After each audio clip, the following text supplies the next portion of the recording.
Good afternoon, everybody. We'll go ahead and get started. I'd like to welcome you here today for our guest speaker, and I am not the guest speaker, so I'm going to be really short, but I do want to take the opportunity to welcome all of you. I'm happy to have you here in one of our, as you know, new facilities in beautiful Whatcom Middle School.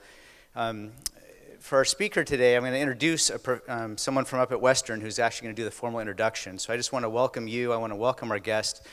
When I was reading the book, and I'm not doing a commercial, but here's the book if you want Milton's book. It's a good read. One of the first quotes I read, he talked about someone who all of you in education probably remember the name John Dewey. And you quoted a speech that he gave back in 1899. And one of the quotes that John Dewey said really resonated as I think about the Bellingham Promise and what we're trying to do in this community. And what he said was, what the best and the wisest parent wants for his own child, that must the community want for all of its children.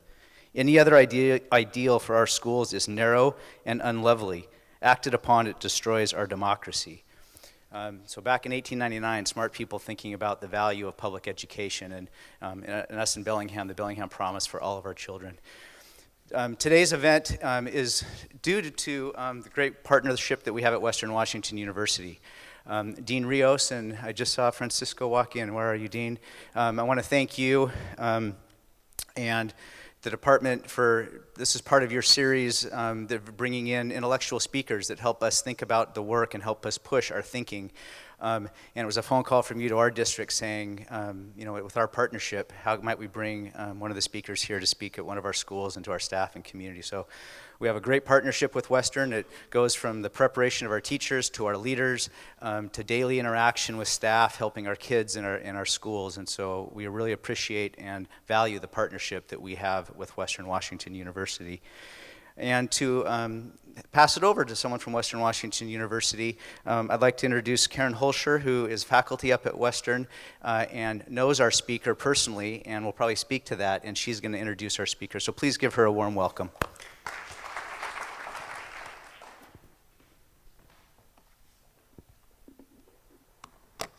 Thanks, Dr. Baker, for providing the local context from the Bellingham School District. We value your continuing partnership, as you mentioned, in training pre-K to 12 teachers and human servants who, as they matriculate, will foster community relationships and a culture of learning that advances knowledge, embraces diversity, and promotes social justice. I'm Karen Holscher, faculty at Woodring. I'd like to welcome everyone to this beautiful space to engage and interact with Milton Chen, who is with us for a few days in January, no less, as part of Western's 2014 Dean's Lecture Series. I have the privilege of providing another sort of context before Milton takes the stage. 30 years ago today, Apple Computer introduced the world to the Mac. On that day, I sat in the audience at an educational computing conference in St. Paul, Minnesota, with my colleagues from the Minnesota Educational Computing Corporation, MEC. Our mission was to develop low-cost instructional software in the schools. Some of you are smiling, you know MEC. We had just released a beta version of an educational software program we designed and developed for 16K of memory, a little program called the Oregon Trail. And it was created for the Apple II computer. It required a machine, as I said, with just 16K of memory. Well, those were the days, huh? Steve Jobs walked onto the stage that day and announced this new machine, the Macintosh computer. Immediately, I realized I had a lot to learn if I wanted to continue to design instructional software for that big, new box, that bulky, new Macintosh. Hands up if you've ever owned or seen one of those first Macs. Anybody? Yeah, look at them. Oh, so powerful, comparably, and capable of incredible graphics. Shortly after that, I found myself at the School of Education at Harvard in the instructional technology program, where Milton was one of my teachers. We worked together on a few research projects over those next few years, one of which was examining fifth grade teachers' use of video cassettes. Remember that, Milton? Yeah. Of an interactive television program called Square One TV. some more math fans. Even back then, as an assistant professor, Milton Chen's mantra was, we can all be teachers, and we can all be learners. I've never forgotten that.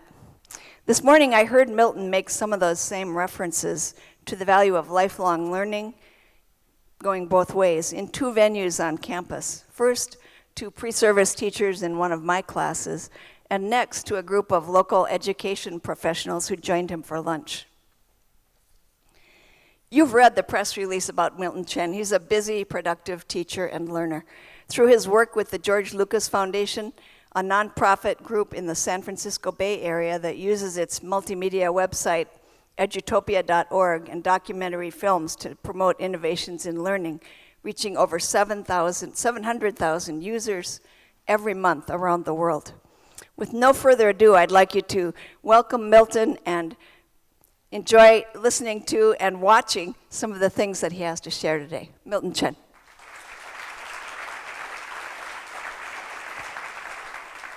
Friend. Wow, thank you.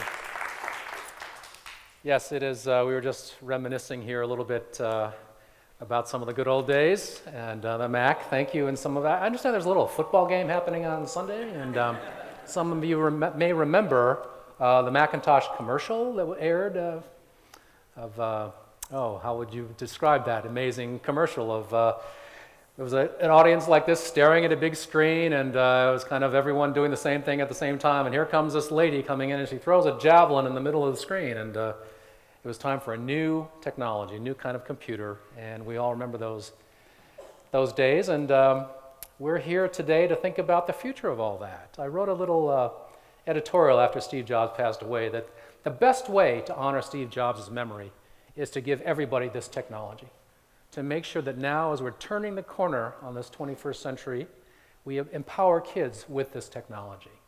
I do believe it's a really exciting time to be involved with education. And thank you all for coming out tonight to think about the future of where this is going. It's going to be very different from the schools that we went to.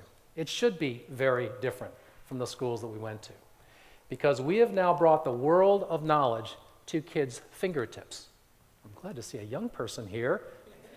To your fingertips on a little device that you can have in the palm of your hand. It's amazing.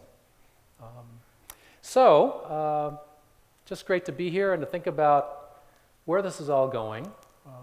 I'm still waiting for young people to thank those of us in the baby boom generation for providing this amazing new technology to them, to enable them to learn faster, farther than we were able to. Think about how you were trying to improve your own learning when you were in school. Where did you go for resources? How would you learn? If you were lucky, you had an encyclopedia at home. If you were really lucky, you had that big, expensive Encyclopedia Britannica. In my home, we had the World Book. But now it's totally changed in our lifetimes. So we should be thinking about education in very different ways. And that's what I'm going to talk to you about tonight. So I guess we'll try to wrap by 6 o'clock. And since it's not a large group, I'll make some opening remarks and show you some films from our Edutopia site, as well as a few other examples of, to whet your appetite, extreme learners. Young people who are self-directing their learning in school and out of school using these tools. But I'd love to have more of a conversation, so I'll try to move quickly through my slides, and then let's have some conversation starting around, maybe 5:30, a little bit after 5:30 if we can. We'll aim for that. In my book, In Education Nation, I talked about the edges of innovation. I'll talk about them today, 6 edges of innovation that we're seeing around school districts, changing the way in which they're operating. I just want to say a little bit about my own learning journey, and how I got to be in front of you today, which is really an accident of world history. I was talking with some of the students in Dr. Holscher's class this morning, that there was a little period of time between 45 and 49 where my parents were able to come to the U.S. because, remember our history, the U.S. was the ally of China fighting Japan, so my father was able to come at World War II, after the end of World War II, here to study. After the Civil War broke out in China and the communists won just 4 years later in 49, the U.S. and China became enemies, and that lasted for at least 30, probably 40 years. There are certain aspects of the US-China relationship today that are very tense. But because that happened, my parents were able to come to the US, but they couldn't go home again.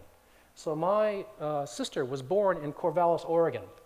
My father finished schooling at Penn State, had a job, a 2-year position teaching chemistry at Oregon State with the idea he's going to go back to China to see his family. Same thing with my mother, but they could never go back.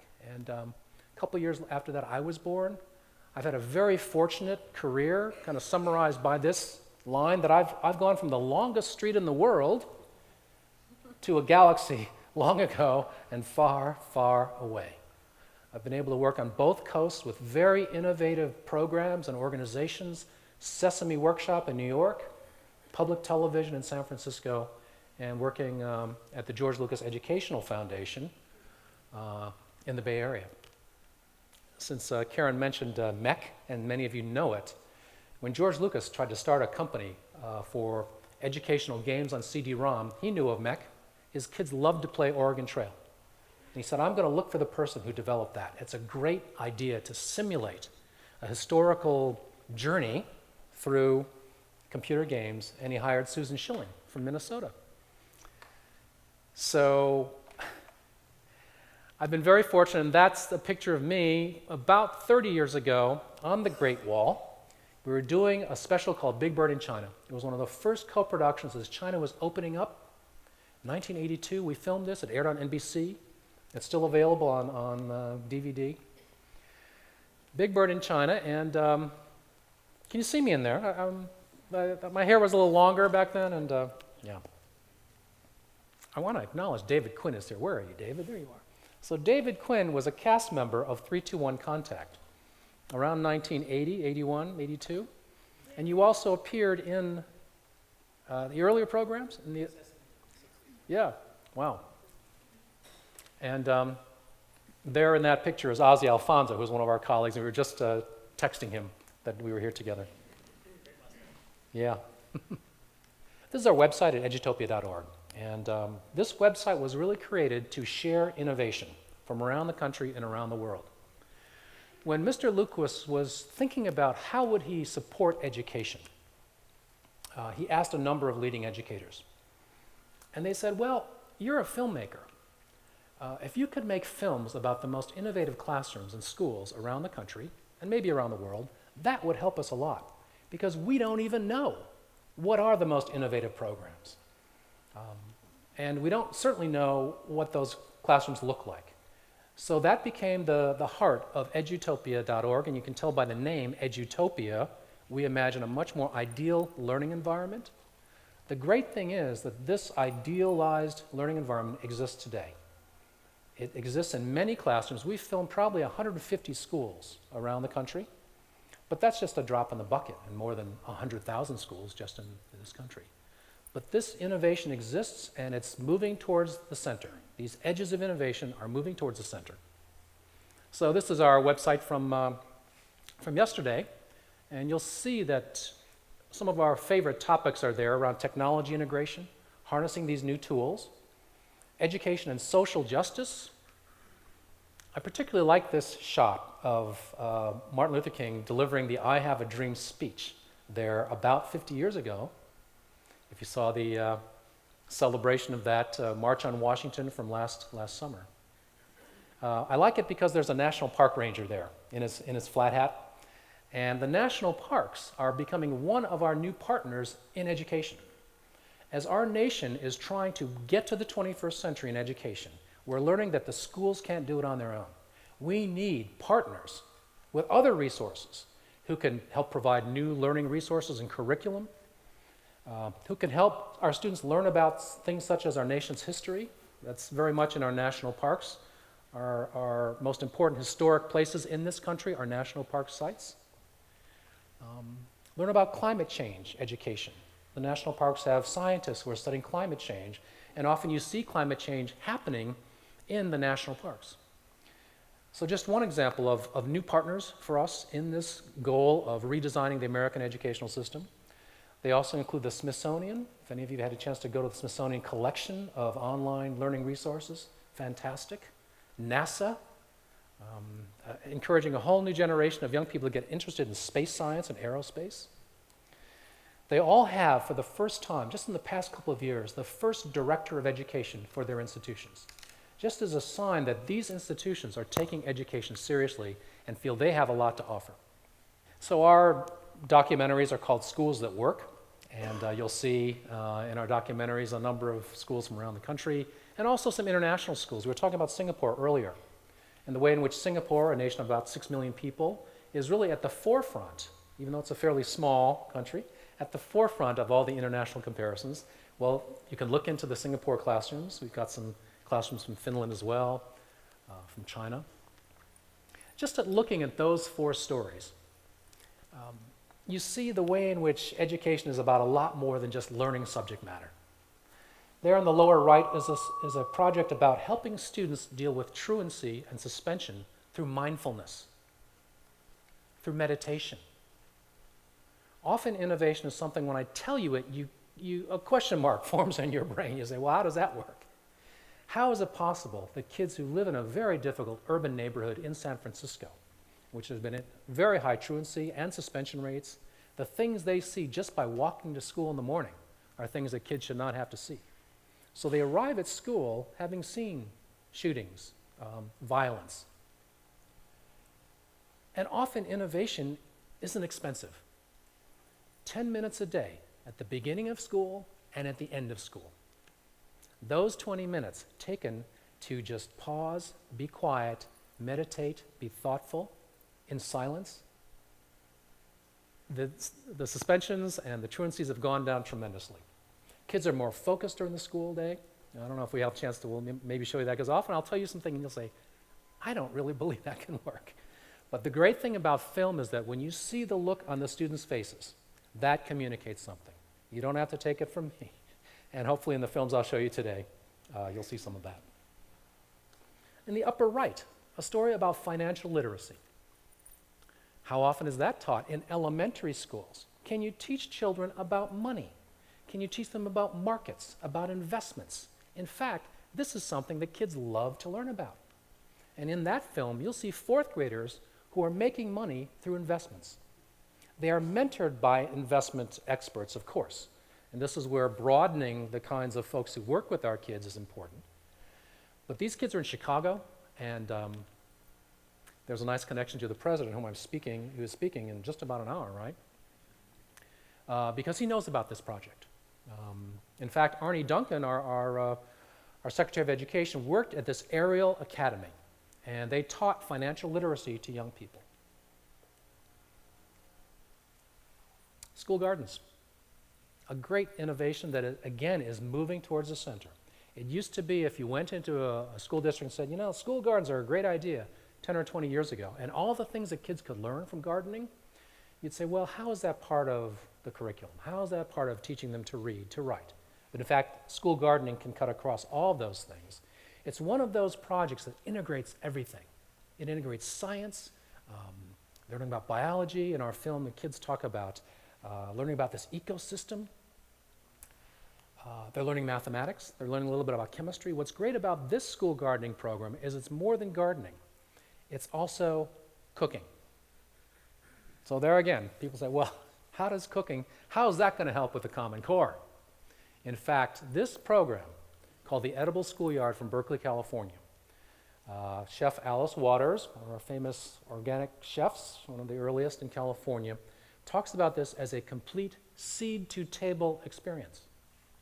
Growing vegetables from seed and then preparing food based on that. In many ways, it brings us back to the agrarian age when kids knew how to do this. So we need to reconnect sometimes in this age of innovation, reconnect with some ideas, as we were hearing earlier from Dr. Baker, these ideas that everyone in the community should care about the kids, should have the highest expectations for kids. So a lot of these ideas are not new, it's just getting them done, implementing them. That's the new part. I like this project because it's a global project. Indigenous kids from around the world share their stories. And now we have the tools to do that. Imagine before the internet how you would have done this, and they started doing this by mailing written stories between Indigenous kids in Australia, New Zealand, Here in Mississippi, these are Choctaw kids in Mississippi who are sharing their stories with other indigenous kids from around the world. It's called the First Peoples Project. And they began using the internet to do this, so they're sharing their artwork as well. That's what my book looks like. So I ask in my book, I ask you to imagine a nation, and I hope that the president talks some more about education, and I hope he talks some more about it in more innovative terms. I wish he'd mention some things that I'm talking about, the importance of technology, the importance of things such as project-based learning. A school garden is a great example of project-based learning, authentic learning, real-life tasks. But everything, Dean Rios was saying this morning, that everything we care about comes back to education. If you're concerned about the economy, you're concerned about jobs, you're concerned about health care, all of that comes back to the job that we're doing with the current generation about preparing them for better jobs, to contribute to the economy, to care about their health care. I will make a quick digression because I see a number of the district leadership are wearing something called the Fitbit. Could you hold that up and just show us what that looks like? So through this little wristband, you're monitoring your physical activity. You can also go online and put in what your meals have been, your diet. What else can you do with it? It gives you monitors your sleep, how much and how well. It's amazing how technology has evolved. This is part of a movement which is called the quantified self. We now have these very small little portable devices, no bigger than a wristband, to help us monitor data about ourselves, our health, our well-being, in a way that was not possible just a few years ago, for a price of $99. So imagine, in healthcare, of course, and physical activity, we're constantly giving off data, aren't we, about our physical activity, what we're eating, how we're sleeping, and this little device can monitor that.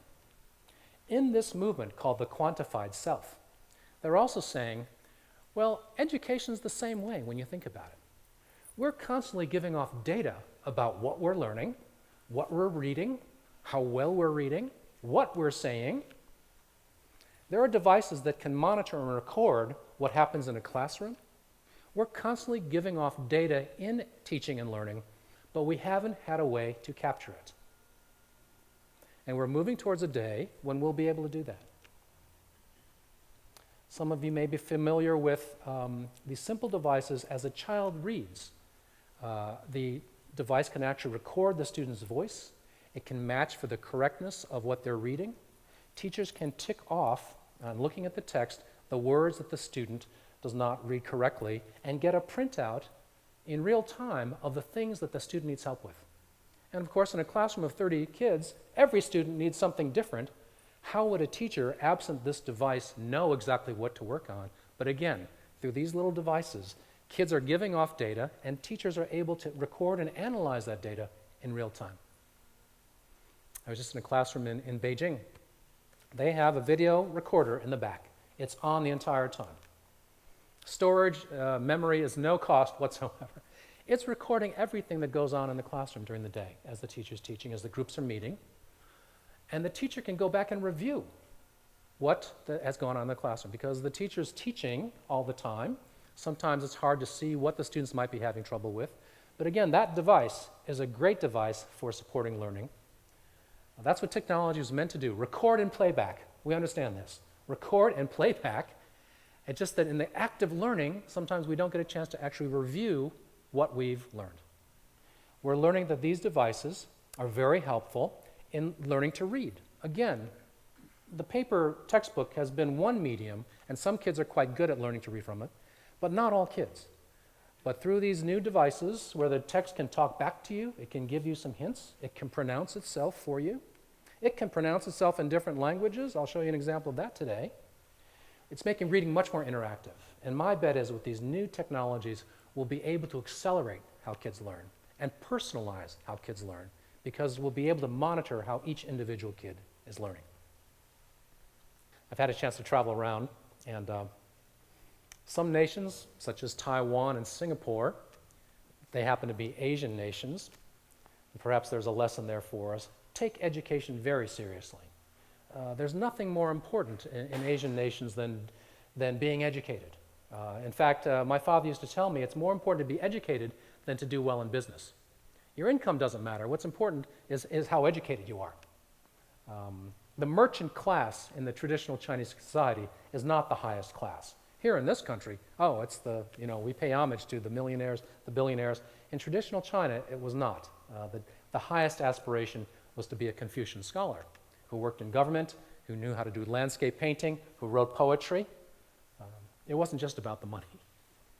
Well, here's some examples of how some nations think about learning, how importantly they place a priority on learning, because they actually print on their currency pictures of children learning.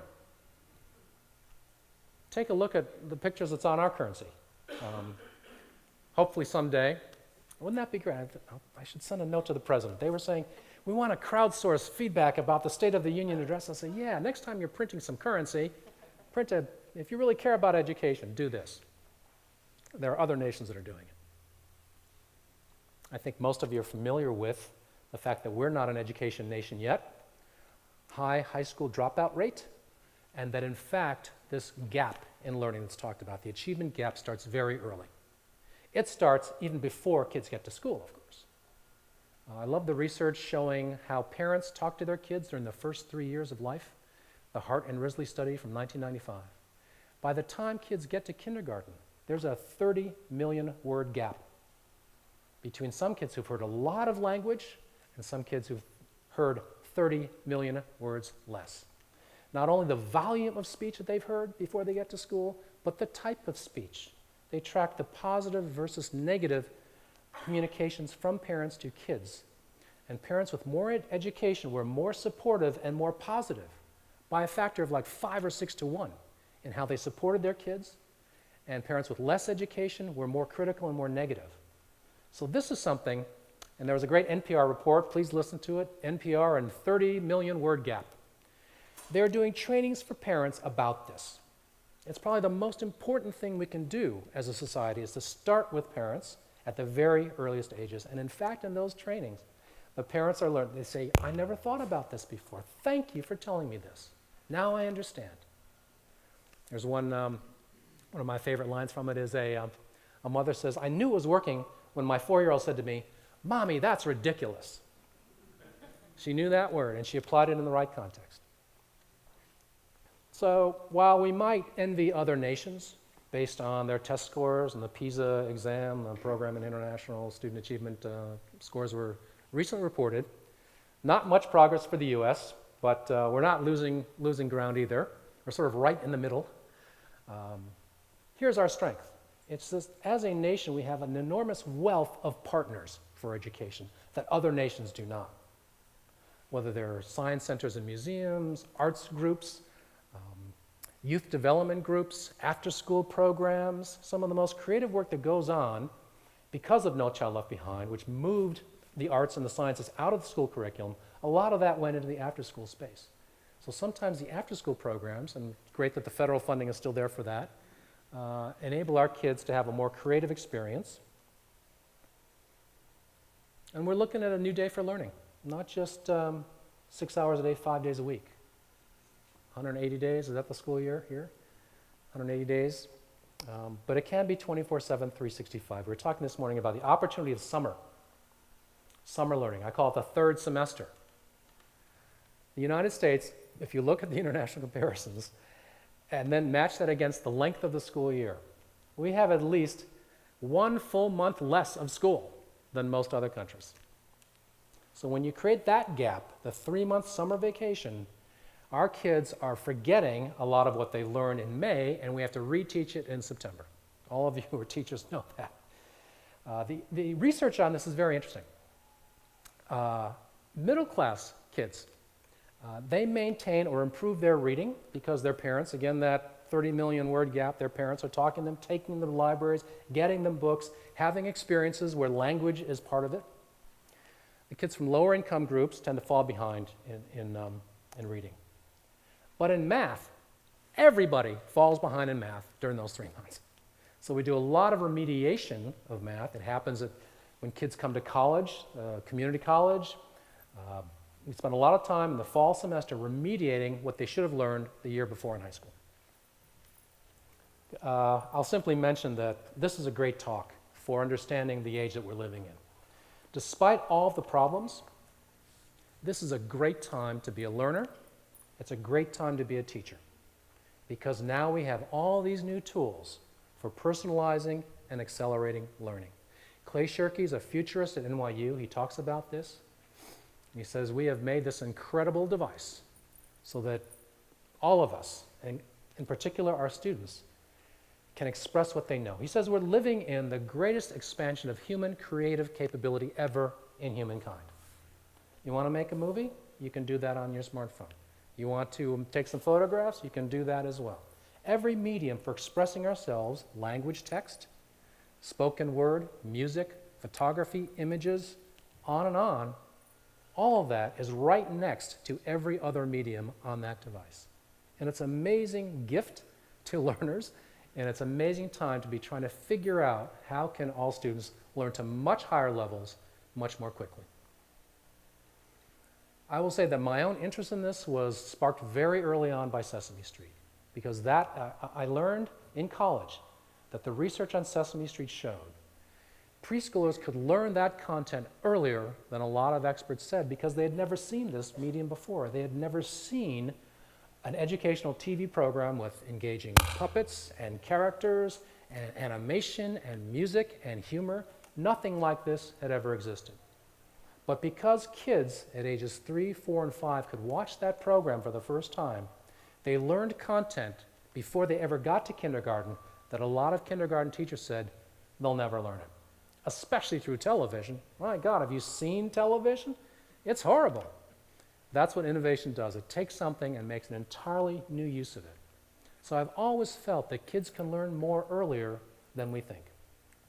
Oh, just a few statistics on how these new devices, these new platforms, including YouTube's just turned 8 years old. All of us can remember a time before YouTube. But think about how YouTube has revolutionized how we share information. You've probably got a YouTube channel here in Bellingham. People say, you know, not everything on YouTube is educational, but I just want to point out, here's a really good educational video if you haven't seen it. Certainly if you're a cat owner, please check this out. Your life just got a whole lot better if you're a cat owner. Teaching your cat to use the toilet. So here's one way of summarizing where I think we're at. Learning anytime, anywhere. I think we're familiar with that. We can access information anytime, anywhere.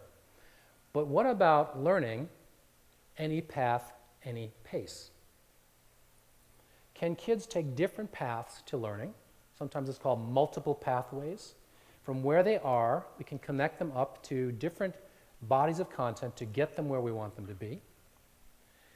And can we vary the pace so that education is not something where everybody's learning the same thing at the same time in the same way, but kids are taking different amounts of time. If they're good at something, they can learn it more quickly. If they need more time, we can give them more time. We can vary the pace of learning. For a long time in the system, we've held time constant, 6 hours a day, 5 days a week, 180, that's it.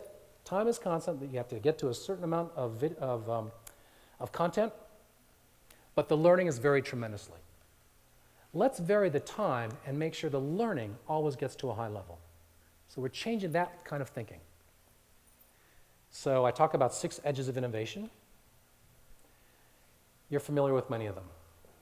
Technology, certainly. New forms of curriculum and assessment. I'll talk a bit about that. Varying learning time and places.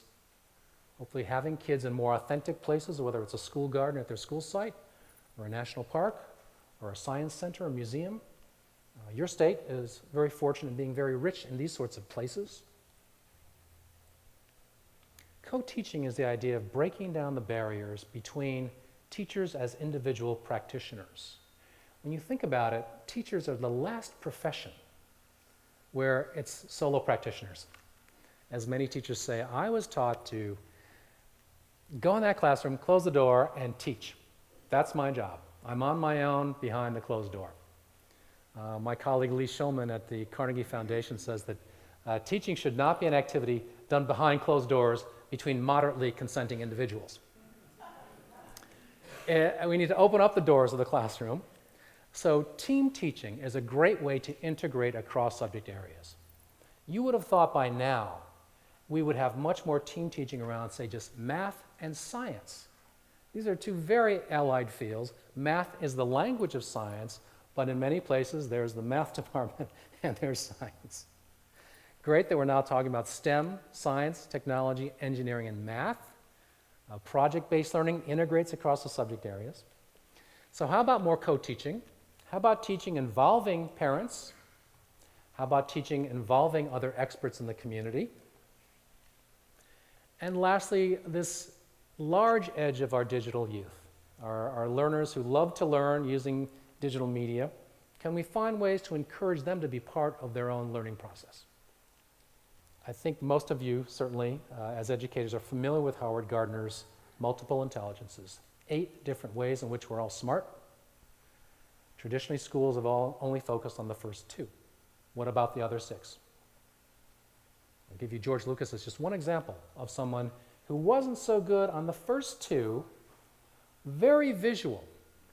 As a young boy, he had a photography lab at home, but it was never anything that he could bring images into the classroom. This was in the 1950s in Modesto, California. Very expensive, needed chemicals. He also likes to work with other people, so he's very interpersonal, like to work in teams. But again, working in teams, sharing your work with other students, collaborative learning, back in those days, that was called cheating. If you shared what you knew with other students, yeah, you're not supposed to do that. Do your own work, that was kind of the mantra. Now we want students to do their own work and collaborate. We want students to mimic the modern workplace. Because knowledge has gotten so specialized, no one knows enough to do the entire job. Creating a new product or service, marketing, creating a marketing campaign. There are very specialized professionals that work together as teams. So we want students to work together as teams to do something bigger than any one of them can do on their own.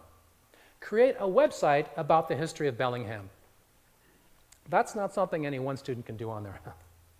There's multimedia involved. There's kids who are going to be more visual and involved with images. There might be some music. There'll be some good writers, kids who know how to create a website. So you have teams working together to do a very big project, and that's what project-based learning does so well. A lot of wisdom in New Yorker cartoons, and here's what happens when you only emphasize the first 2 intelligences, the verbal and the math. Here lies Frederick Jones, hopefully more than the sum of his SAT scores. Well, I'd love to show you some of our videos. I'd love to show you one that, again, when I tell you about it, you'll say, how does that work? One of the keys to getting all kids over that first major hurdle, which is 4th grade reading, in this film is not just the arts, but an art form that you wouldn't believe kids could relate to, which is opera. How can opera encourage kids to want to read and write more?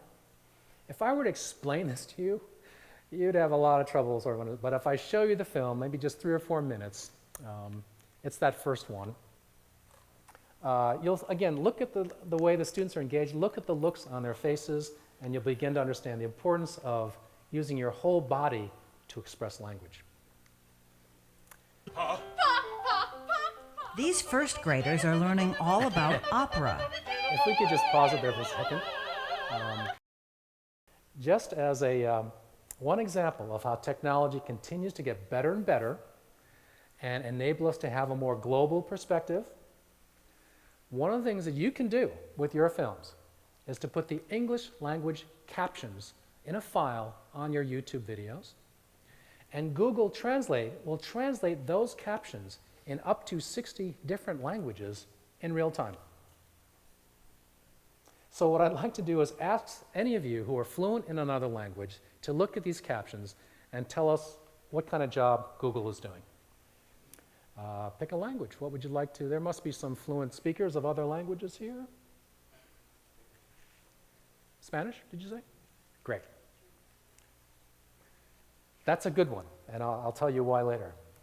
Google does a good job with this. So all you do is click on CC, which means closed captions, and translate captions, and you'll scroll through a list of up to 60 different languages. I was once asked by somebody in the back in Australia, said, could you show that in Icelandic? I didn't even know it was a language, but it does it in Icelandic. And he said the captions were very good. So there it is in Spanish. And with the help of professional singers and musicians, they're also becoming writers. How does Papageno feel in the beginning of the story? Thrilled. Yeah. Very good. And then how do they both feel at the end of our song? It means really, really happy. How do they feel? Exuberant. Exuberance. Very good.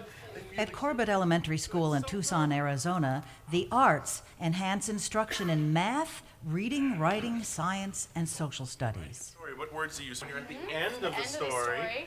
Finally. Finally. The very Arts good. Infusion program, now operating in more than 44 schools, is called OMA, Opening Minds Through the Arts. Opening Minds Through the Arts is a program that utilizes the arts to boost student achievement and social growth, one that uses those tools in music, writing, visual arts, and dance to make connections for children that are related to their neurological development and to their social growth.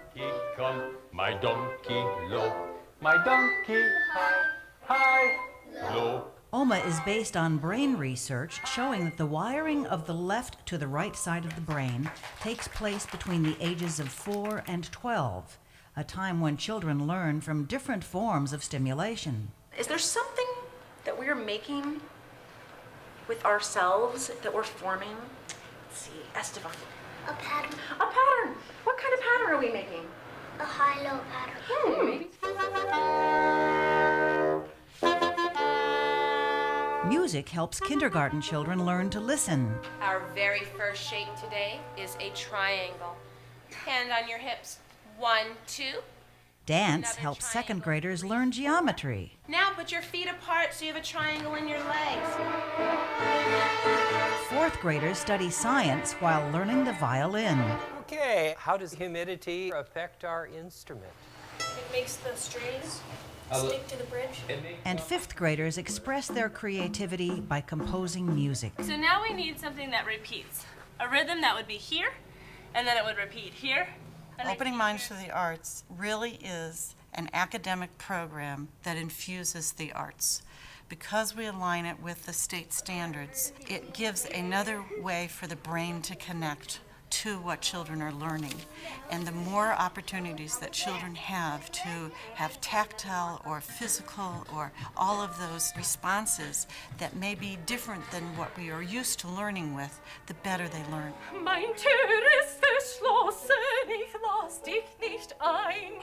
Professional artists from the Tucson Opera, the Symphony, and the University of Arizona teach in each classroom twice a week. Gute Nacht, gute Nacht, gute Nacht, mein Knab. I always like to sing things in foreign languages so that it really helps the students to observe, and it puts the second language learners in the same boat as the English-speaking students because it's in a totally different language that no one knows. Corbett Elementary is a neighborhood school in a working-class section of Tucson. 20% of its students are English language learners. Like my house is dirty, I have to clean it up. One of the things that the OMA program does, especially for our English language learners, is provide them with a art form that's connected to learning in a way that they can connect no matter what language they speak. Does anybody know what this is called when we kind of sing like this? What do we call that in the opera? Recitative. Everybody say recitative. Recitative. Get used to it because this is how we're going to compose music when you write your own opera. Isn't that The exciting? professional artists come in and they just have a wealth of knowledge. But not only do these artists have a firm grasp on their art form, but they're able to come in and create lesson plans that teach these things to the students while also integrating things like language skills and just 21st century skills. We've learned a lot of things about opera, like subtext and like how terms of opera are used. And you get to use your imagination a lot. Nice bow in your hair. It's a really good way of learning because usually when you learn, you just read it out of the textbooks. But when you act out stuff and talk about stuff, it really helps you learn better. Don't be late. Great, why don't we pause it there? I won't. So then you rush off and you say, So, good job, so you get it, dude. right?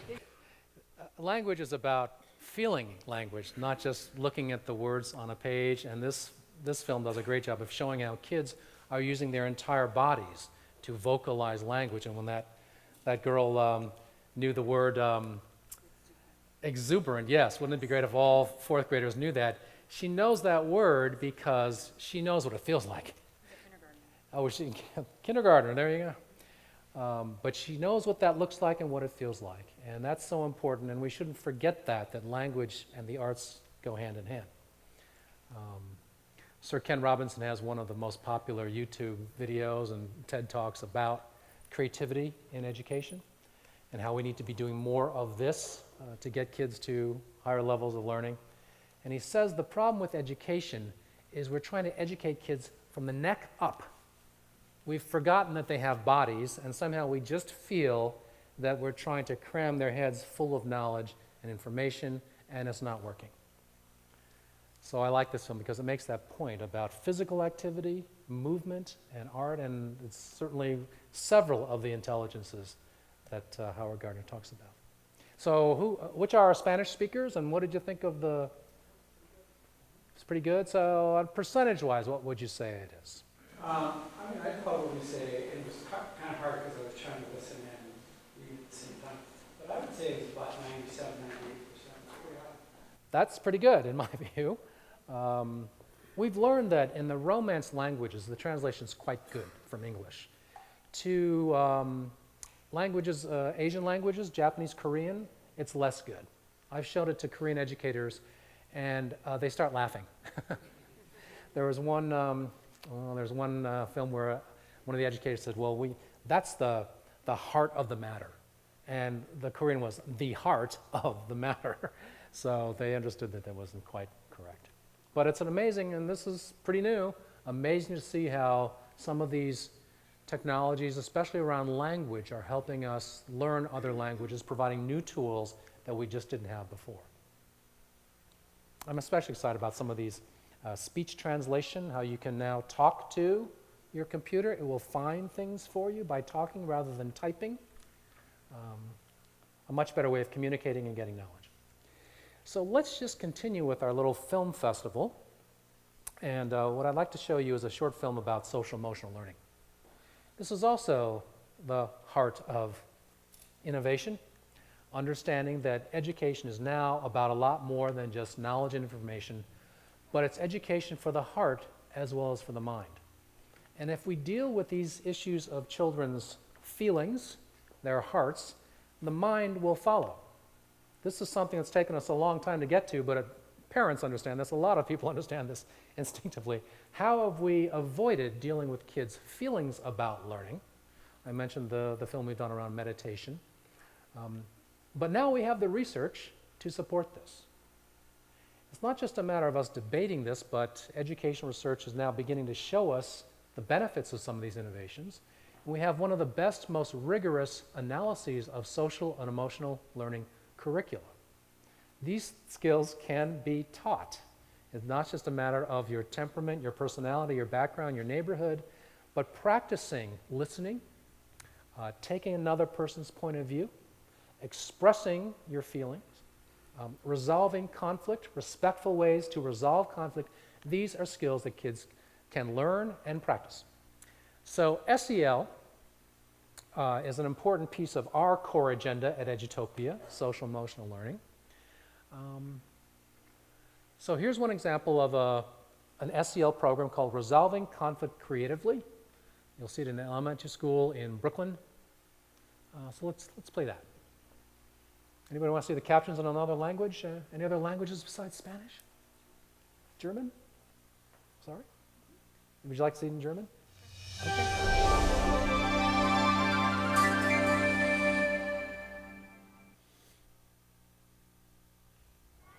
Basically, what I want you to know is what people say to us and how other people treat us kind of shapes what we think about ourselves. And I want to share with you a story One day, Maria woke up. Sarah Button is about to tear her heart out in front of her fifth graders at the Patrick Daly School in Brooklyn. And her sister came in to the room and said, "You gonna wear those old rags to school?" Her lesson is part of the curriculum developed by RCCP, the Resolving Conflict Creatively program, and it's designed to help kids identify and control their emotions. And the work that we do in the Resolving Conflict Creatively program is about equipping young people with the kinds of skills they need to both identify and manage their emotions, to communicate those emotions effectively, and to resolve conflict nonviolently. So it's a whole set of skills and competencies that for us fall under the umbrella of emotional intelligence. And started complaining that Maria always takes the last bowl of cereal. "You never leave any for me." We are talking about a whole new vision of education that says that educating the heart is as important as educating the mind. So that was Maria's day. How do you think Maria's feeling now, if this is what's left of her heart? Has anybody ever had a day like Maria had? When I went to my uncle's house, they looked at my clothes and they started laughing. Okay, how did that make you feel? Sad. Now, I want you to think, what kind of effect do you think this has on Maria if day in and day out, this is what happens to her, this is the way she's being treated?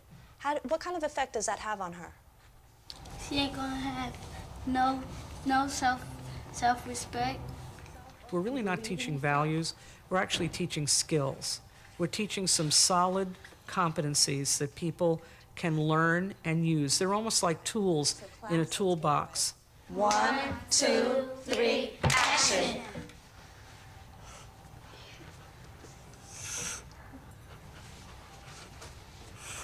And freeze. Nice job. Hector. Sad. All right. The RCC program at this school grew out of a tragic incident in 1992.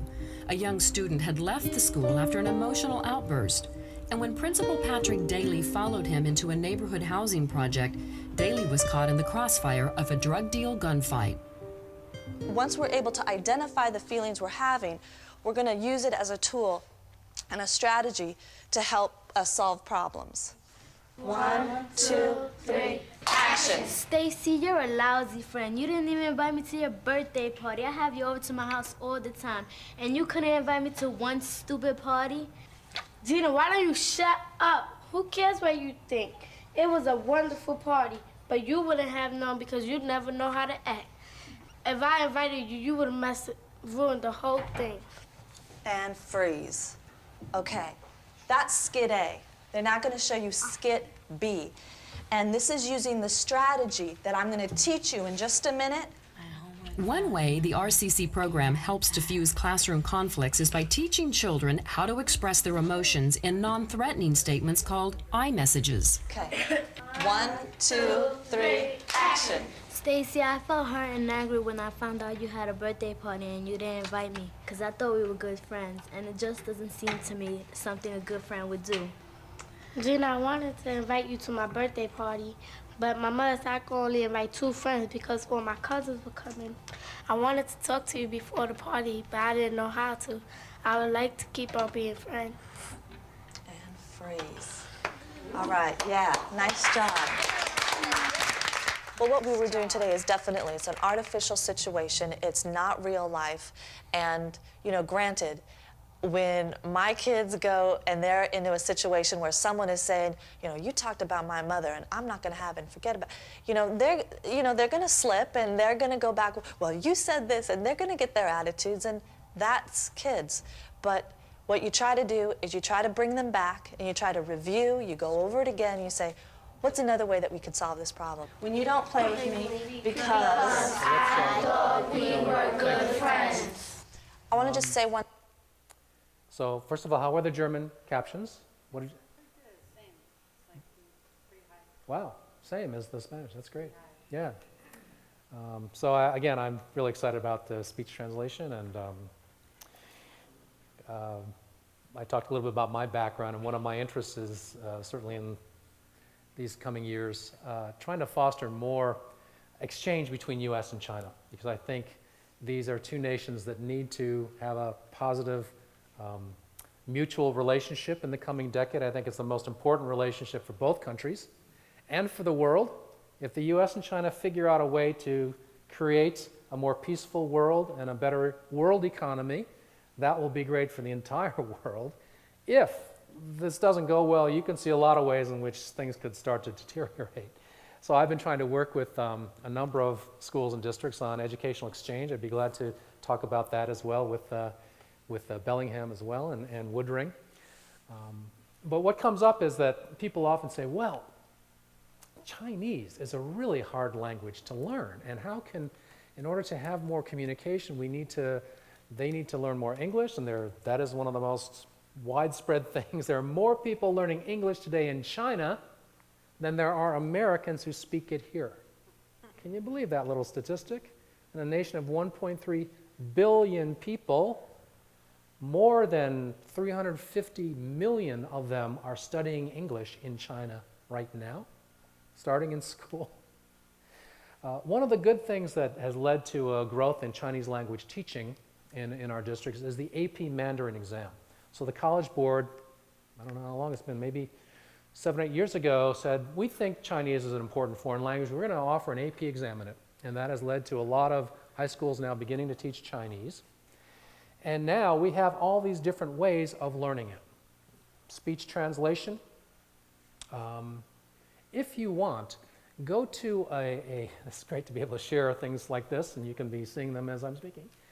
Last year, the head of Microsoft Research gave a speech in which he spoke English, but what the audience heard in real time was Chinese. Through machine translation, as he was making his speech, it was translated immediately. It's not a far stretch to go from these captions to spoken language, and you can do it on Google Translate right now. You can have things translated in text, and then it'll speak the translation. It was astonishing that people in that audience, it was a Chinese audience, could hear him speaking in English, but also hear in his voice, the tenor of his voice, the real-time translation in Chinese. So we're at this cusp of amazing things happening. At the announcement of the AP Mandarin exam, the Chinese Minister of Education was there, and he said, I know that here in America you think that Chinese is a very difficult language to learn. It's the reason Chinese has not been taught well. A lot of educators, recalling some of the kindergarten teachers and their beliefs about Sesame Street, said, well, we can't teach it. It's just too hard for our students to learn. He said, well, you won't believe this, but we have 1.3 billion people in our country who can speak it. It's not that they're all geniuses. How did they learn it? Well, it's because they're in the right environment. They're hearing it spoken naturally every day. They're using it in their everyday activities. That's the kind of instruction we need to give our kids, and through some of these new platforms, we're going to be able to do that. Let me just close with one film, and then I'd love to hear some of your thoughts and comments. If we could go to this Extreme Learners website, it's just extremelearners.iftf, which is Institute for the Future in Palo Alto.org. So I'm involved with this project where we're trying to, at the Institute for the Future, anticipate where this is all going. What will this look like 20 years from now? One of the things we're talking about is we're reaching a point where now more of the power for learning is in the hands of learners. Learners can now go down multiple pathways. They can learn in school and out of school.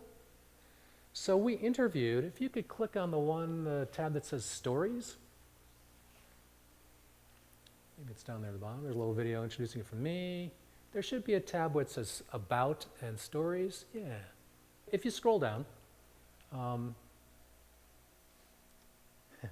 maybe I'll show the one, since I'm talking about Chinese learning.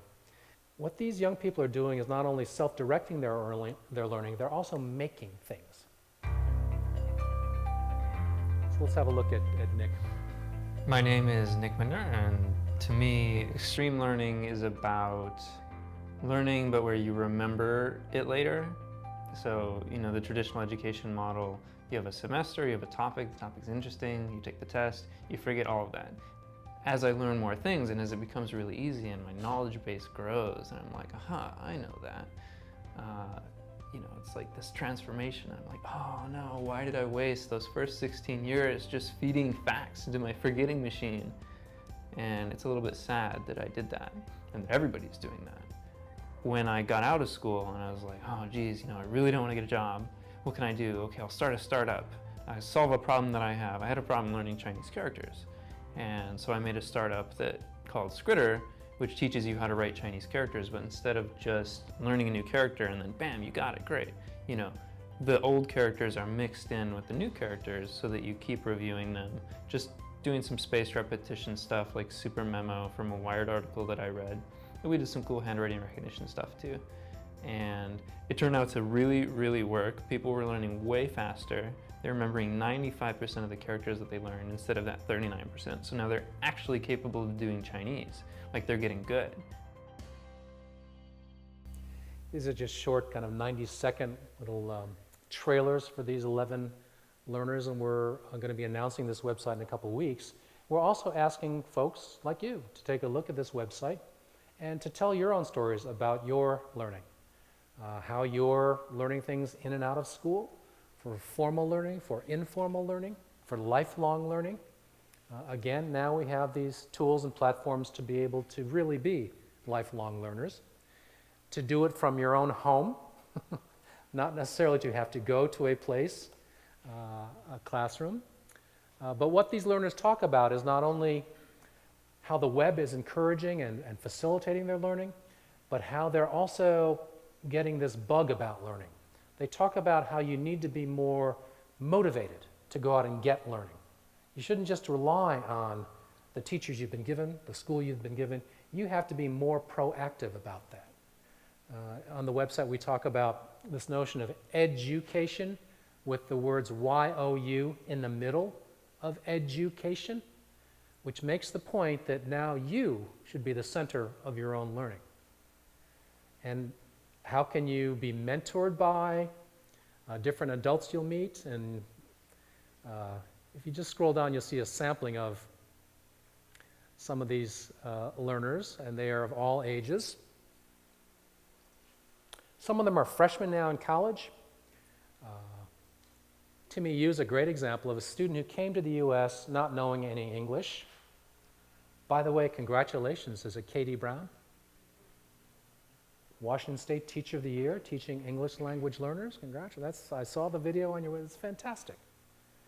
To help these students who are coming here from other countries master English and get to higher levels of learning earlier. Tim is a good example of a young boy who came here not knowing any English and received a Gates Millennium Scholarship, one of the most selective scholarships for students from low-income backgrounds. Just turned around his learning life in less than 10 years to become, you know, if you looked at him coming into 4th grade, not knowing any English, 10 years later, he's a Gates Scholar. But he talks about the importance of asking questions. Many of them say this: you need to raise your hand. Don't just be passive in the back of it. You need to raise your hand and say, I'm interested in this. I want to find out more about this. Nikhil Goyal, the fellow on the upper left, he wrote a book. He's 18 years old. A couple years ago, he wrote a book about education called One Size Doesn't Fit All.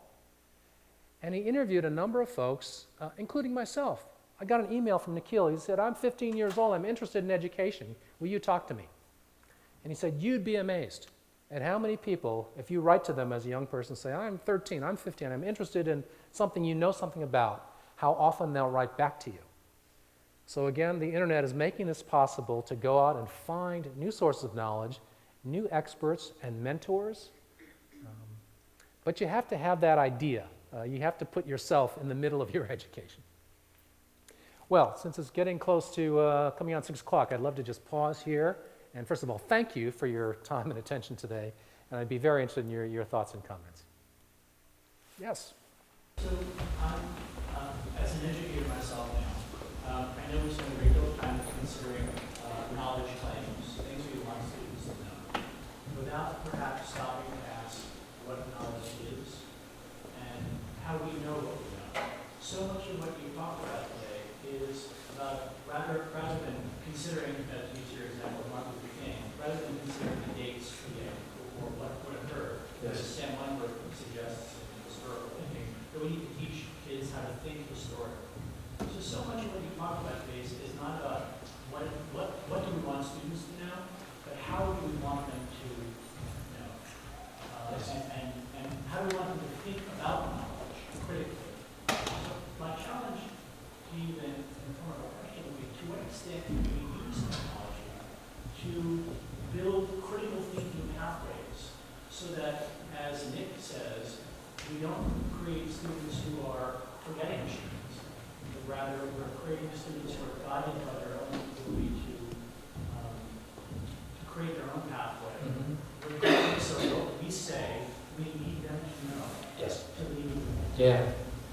You know, I think we're turning the corner on understanding that, you know, as adults and educators and education faculty, teachers, principals, it's getting more and more difficult to prescribe what students should know. In a world of exploding knowledge, I think it's getting more and more difficult to say, here's a body of knowledge you need to know. Think about this task. You want your high school freshman to read 20 books, and you create a reading list for that. Well, how many books are there, and who are we to say that the 50 books we put on that reading list for them to choose from are the right 50 books?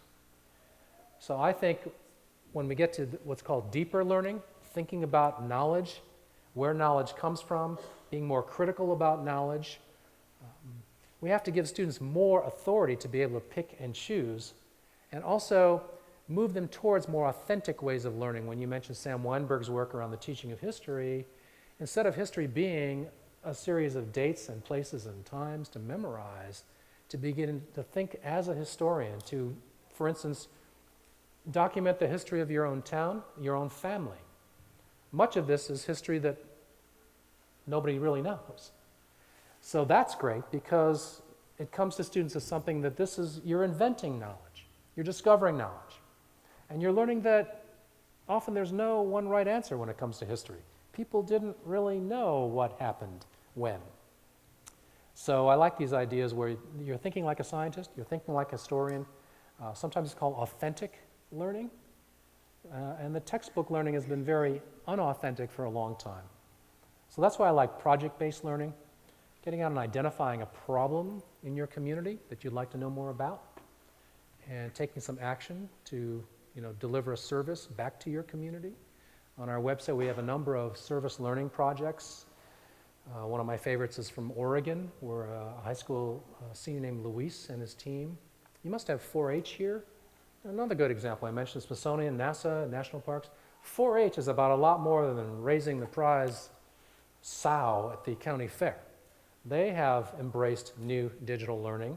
They have a 4-H Tech Wizards program where kids use technology to make videos, to go out and, for instance, map city property for trees that need cutting down or harvesting, timber. These are things that most city agencies these days do not have the workforce to do, but high school students can do this for them. They're using GPS devices to do mapping. They're taught by arborists to analyze and take photographs of the health of trees. So it's not only learning about your ecosystem, but also providing a service back to your community. Yes? How should school buildings change to accommodate learning and teaching? That's a good question. How should school buildings change? This is also one of our favorite topics on Edutopia, because one of our first articles was an article by a great professor of architecture named Ann Taylor at the University of New Mexico. And she's written a great book about this topic. The title of her article was Buildings That Teach. That by the very design of space, you're communicating what you want to have happen in that space. This space, where you're all in rows and you're looking at me, is intended to be a lecture. And this is the model of most classrooms, where students are facing forward and seeing the backs of their fellow students. I always get a little worried when I walk into classrooms where students are seeing the backs of other students, because that means they're not meant to communicate with those students. I like to see classrooms that are arranged in a circle, where you're there and the circle communicates, you're all learners. You're in a learning circle. We're going to be talking amongst ourselves, sharing ideas, comparing ideas. If you go to our Edutopia website and just search on school facilities, you'll see a number of films about more open, flexible spaces, places for individual work, but also group work, a lot of collaborative spaces. We were talking earlier about some new kinds of school furniture. You see that especially in universities and libraries, where it's a table for 4 or 6 people, and because these learners now have their own devices, any one of them can plug in their device and show it on a large screen to this group of 5 or 6 kids. So it's more collaborative and shared viewing of what's on their screens and their own work. One of my favorite examples is from Minnesota, and it's called the Zoo School. It's called that because it's right next to the zoo. And it's a high school where the kids do project-based learning. They're mentored by the zoo scientists. But they also have a new kind of learning center that's very open, and a lot of it has to do with collaborative work, presentational work. Each of them has, again, mimicking the modern workspace, instead of having a locker, each of them has their own carrel. So they have their own cubicles to do individual work, and then they come together in groups.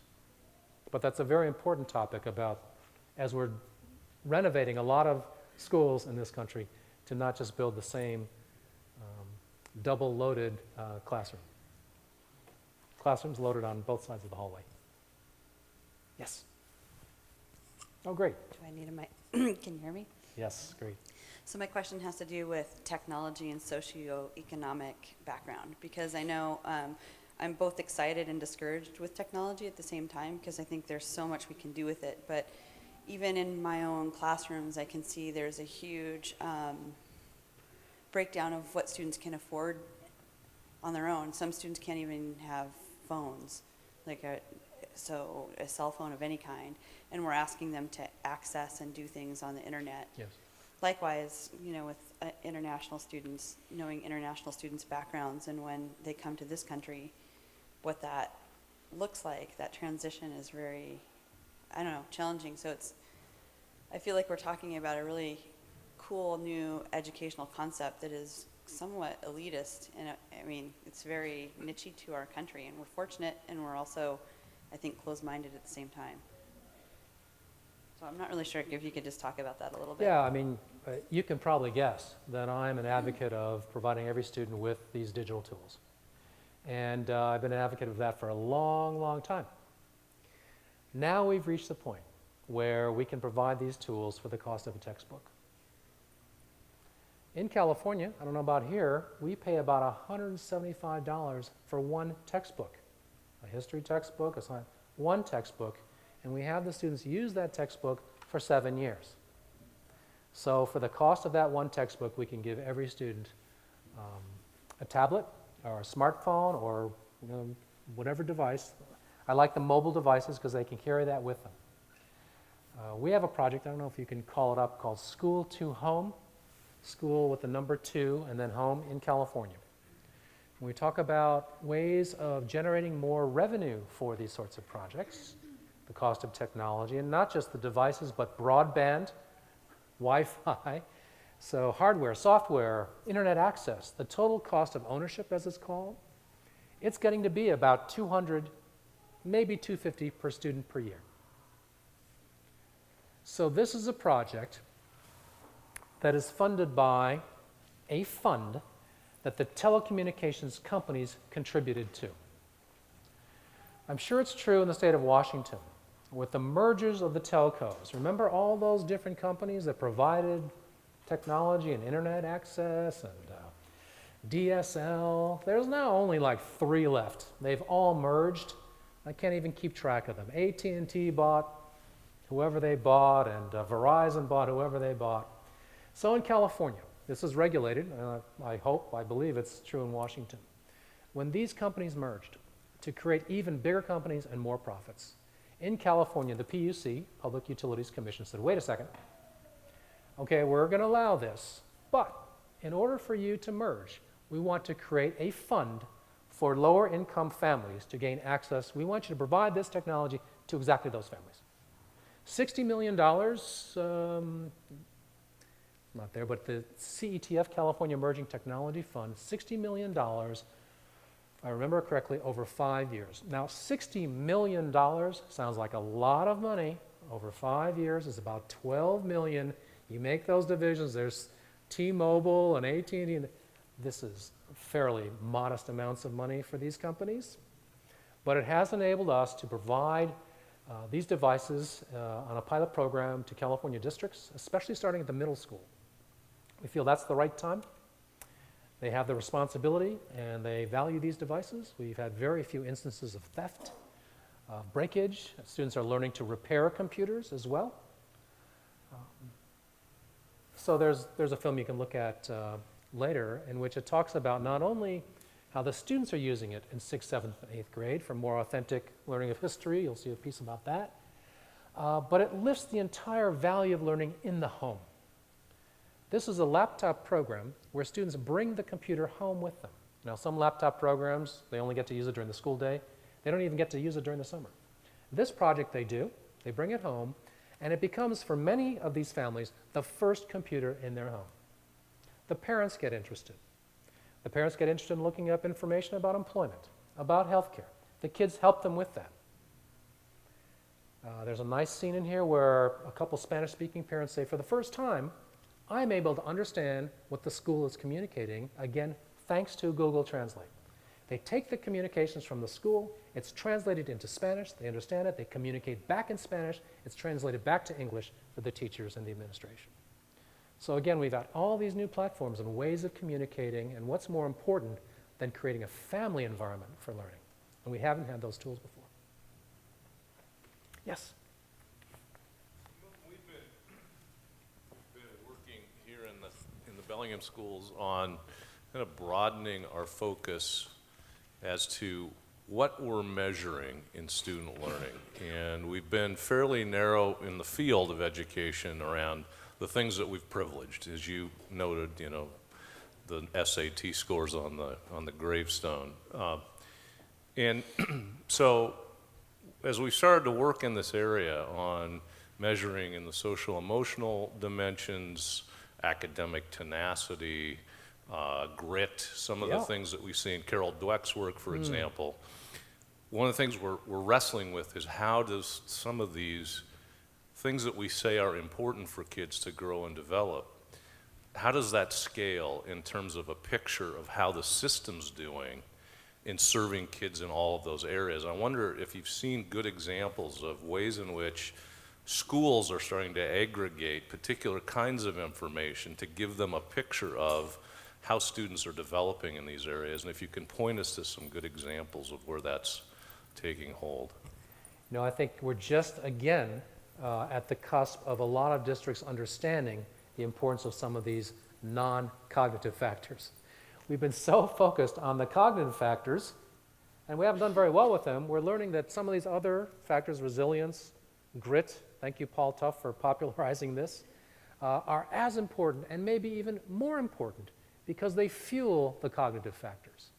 The cognitive factors rely on these matters of the heart, and some of the social emotional learning pieces I mentioned, and I mentioned this meta-analysis of the value of SEL accounting for an increase on test scores.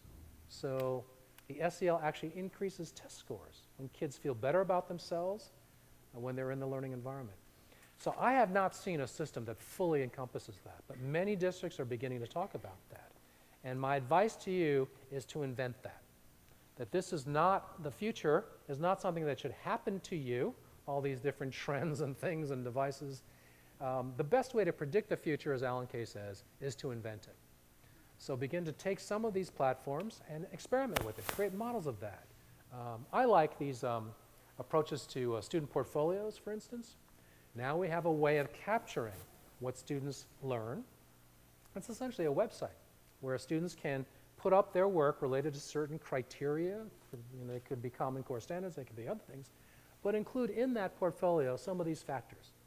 Some of your ability to overcome setbacks, your ability to communicate, The 21st century skills are a great place to look at. They prize collaboration and cooperation, the ability to present information. So what we need now is that exactly that system. And I think this would be a great place to pilot some of that. Yes.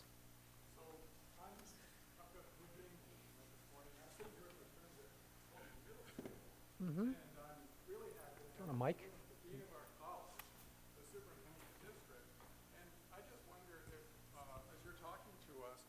What kind of suggestions, possibilities would you suggest for us as we think about how to deepen this partnership? We know what a partnership can look on the ground, but we also know it takes a pretty big toll because it's all out of hide, it's out of personnel, it's out of resources we haven't put on the table yet. So I'm looking at Greg, I'm looking at Francisco, I'm looking at Jeannie, I'm thinking, so okay, we're here, we're ready to work. I mean, I know, I've been in these guys' classrooms and I know what it looks like.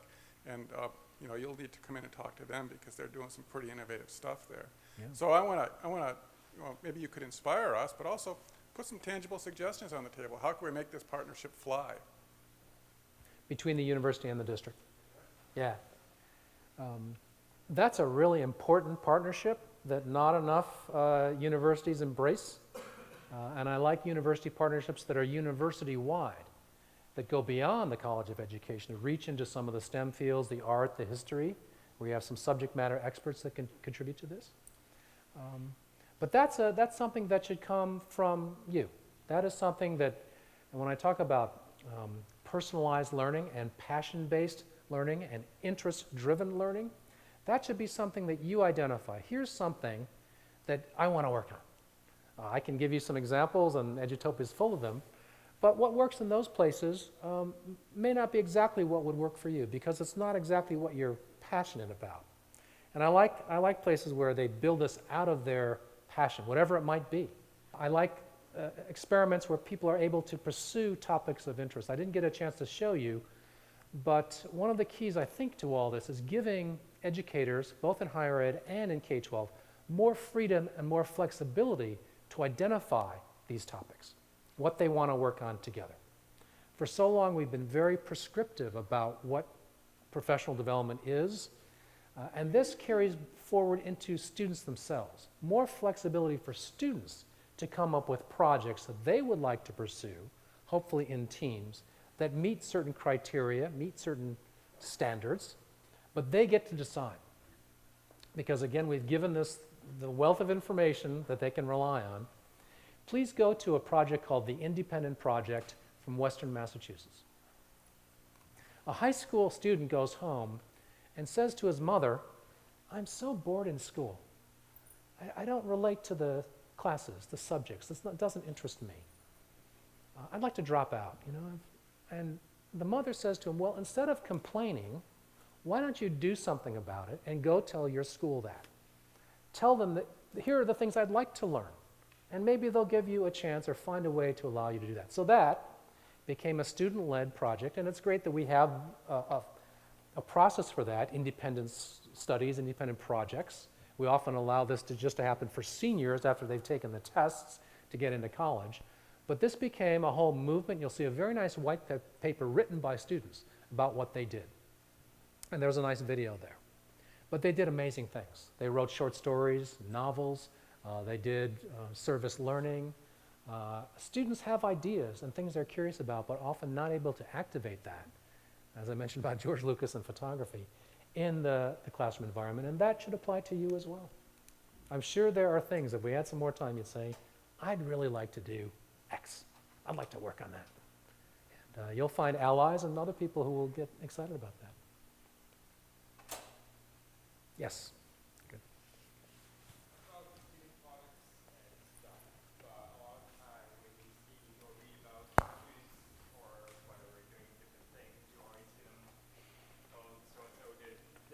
Great and whatever, but they did this in sort of addition to maintaining so-and-so grade average or whatever.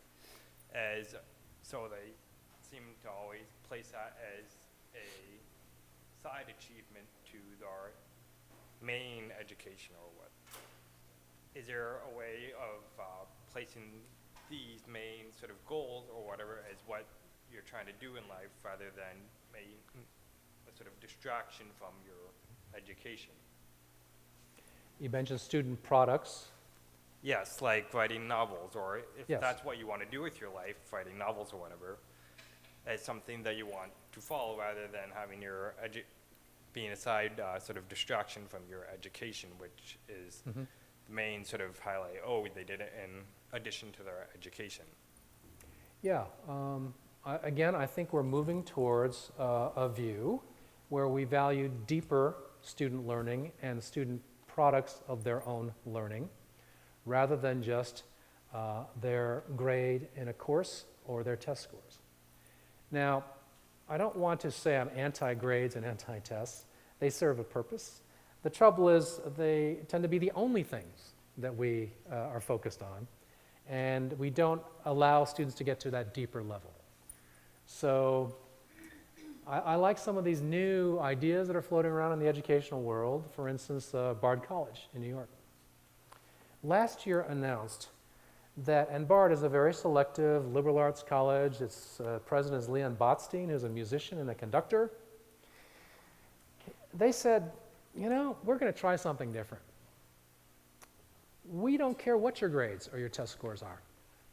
If you can write these 5 essays for us, selecting from these 12 topics about things such as neuroscience, there's something about ancient Asian philosophy.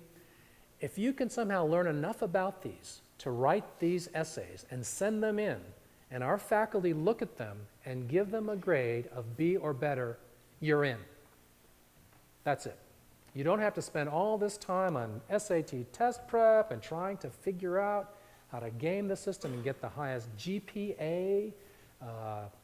We just want you to show us you can learn and give us products of your learning that indicate a much deeper level of understanding.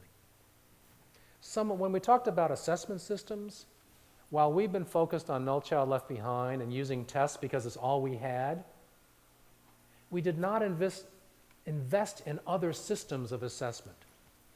George Miller, our congressman from California, has just announced he's not going to be seeking re-election in the House.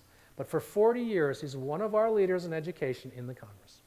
He was one of those leaders that met with President Bush, and they together crafted a bipartisan No Child Left Behind to really focus on students who were providing a lot of federal money for Title I, but not getting the results back. So they said, can you at least, for our investment of the dollars, give us some sort of assessment of how this money is being used and what the students are learning. And all the districts had were the tests. George Miller knew that, and he said, in addition to that, let's have the federal government fund new forms of assessment, new systems of assessment. Let's look around the world, see what other countries are doing, because we want to move beyond the tests. That funding never happened. There was a little problem with a war in Iraq and all sorts of things that happened with the federal budget. So 10 years went by, and now we're finally catching up. We're trying to design these new forms of assessment and seeing what other countries have done, by the way. So while we were involved with our own issues with the budget, countries like Canada and Australia, Scotland, went ahead and designed new forms of assessment. They are much deeper than what we require on our tests. In my book, I cite just one of them from Alberta, Canada, 12th grade biology. It's not, AP biology, the most common AP course taken, the most popular one, 3 hours. The first part is 90 minutes, 120 multiple choice questions. Do the math on that. That means every 45 seconds for 90 minutes, you have to answer one multiple choice question. That means you have to memorize an incredible amount of stuff. Scientists look at this and say, wait a second, that's not science. That's memorization. You should have asked us about what would be a good exam for 12th grade. So in Alberta, Canada, they have students read a Scientific American article. First of all, Scientific American is not written at the 12th grade level. It's a professional science journal. Students are asked to read an article about autism. There's a good example of something where it's still a mystery. We don't know the answers, but we know it's increasing. We know it's especially increasing in boys. So it asks them to read this article and then ask some questions. It asks them to look at the neuroscience of autism and summarize what we know about how the brain works and how it might be connected to autism. So you have to have studied some real science, some neuroscience. It says, you know, in the 1960s, 50s, pregnant mothers took a drug called thalidomide, which was supposedly to help them with morning sickness. It turns out a higher proportion of their children have autism. Why do you think that might be true? So in Alberta, Canada, there are high school students who know how to answer these questions. I showed these questions to a group of high school seniors, some of the best and brightest high school seniors in Dallas. They looked at that and they said, we have no idea. No one's ever asked us this. We have studied nothing about the brain, about neuroscience. One of the most exciting areas in the past 20 years, it's not in the school curriculum. So we've got to make this change around new forms of assessment and get that into the curriculum. And when we require that as assessment, then the curriculum will change. Last question. So I spent the last week breaking bridges in my, I spent the last week breaking bridges in my applied physics and engineering technology classes, and I come from a mathematics background, and so I struggle with exactly this point of being a firm believer in project-based learning, but still being tied to standards and being able to justify the standards that are being taught at various levels. And I know for a fact that my students from all different mathematical levels have a very good working understanding of mass and gravity and vector relations, and some to the point of law of sines and law of cosines and trigonometry, tension, compression, all of these things, a very good functional understanding of it. But if they were to sit for a test on those things, that the Common Core might give them, I can't say this is a guarantee, but I think they probably would not do very well pencil and paper. So I guess my question to you then is, how do I reconcile those two worlds? Knowing that my students have gained a great deal of understanding, but not knowing the specific skills that they might be asked somewhere else. Yeah, again, there you have it, where students who know how to do, how to build a bridge may not do well on the test, but places like Bard College would much prefer those sort of students. We just celebrated an anniversary of the Golden Gate Bridge in the Bay Area, and I went around saying, you know, what better way to celebrate the anniversary of this than to teach our kids about the history of this bridge. Not only the history, but the physics of it, the engineering of it. It's a marvel. It's one of the wonders of the world. We see it all the time. It represents the Bay Area, but rarely is it in the curriculum. So I'm glad you're teaching about bridges, and there's some great books about the building of the Golden Gate Bridge. They innovated a lot of great engineering for it. So I think the answer is we've got to help with that thinking edge. We've got to say, if project-based learning is important, here's what our students know how to do, and create some measures of that. And say, these tests don't map onto that, but we do have evidence of what they can learn. So designing assessments of PBL is important. I will say that one bright spot, hopefully, because as advocates of PBL at the Lucas Foundation, we talk about it all the time, and the first question is, well, what do they really learn? It looks like they're engaged. It looks like they like working together in teams. We've made some films about Boeing engineers working with students on the design of an airplane wing. But what do they really learn? So we said, okay, we've got to provide better evidence, and it has to be standardized evidence that would hold up in education court. So, and to Mr. Lucas's credit, he said, let's pick a course where there is this standardized exam that people believe is the gold standard, and it's AP. So let's design an AP course for project-based learning and see whether the kids who do that do as well on the AP as opposed to the textbook course. So Professor John Bransford at University of Washington, you've got a great resource here in this state. Redesigned the AP American Government and Politics course. for project-based learning. In the course of the year of taking this, the high school seniors do 6 project cycles. One of them is, I'll just give you one example of PBL, is an online simulation of becoming a member of Congress. A University of Washington political science professor invented this. It's not a pretty interface. It's not very visual, but in fact, you get to be a member of Congress. So congratulations, you've won the election. What did you say you stood for? What were your positions on certain issues related to what's being talked about right now in Washington, D.C. and the State of the Union? Immigration. What were your positions on health care, on education? Congratulations, you're going to be on these committees, propose some legislation. What do you want to have happen? Work together as teams, negotiate, and let's see how far we can get. So LegSim, this simulation, which your students can use, and you can ask John Bransford and his team to help you learn how to use it, was part of that. And on the results of the research, in fact, the kids who took the PBL version of that course did as well or better than the kids who took the textbook memorization kind of course. But on the measures of that deeper learning, their ability to collaborate, present information, interest in American government. This should not be just a course you take in high school and then forget about it. Hopefully this course leads you to become a more active citizen. First of all, are you interested in voting? You're 18 years old. We worked hard to give you the vote. It turns out you don't want it. 18 to 21-year-olds have one of the lowest voting percentages of any age group. So there was much greater interest in becoming a citizen, in voting, in being involved with your local community. They went to the mayor's office. They did all sorts of things. So it was authentic project-based learning. So these are the sort of things we need to do more of. And the George Lucas Educational Foundation has just announced a second unit within its foundation. The first unit is this unit called Edutopia. It's a group of web designers and producers. We tell these stories of innovative learning around the country. But the second unit is to do more of this AP-style redesign of courses and evaluation and assessment.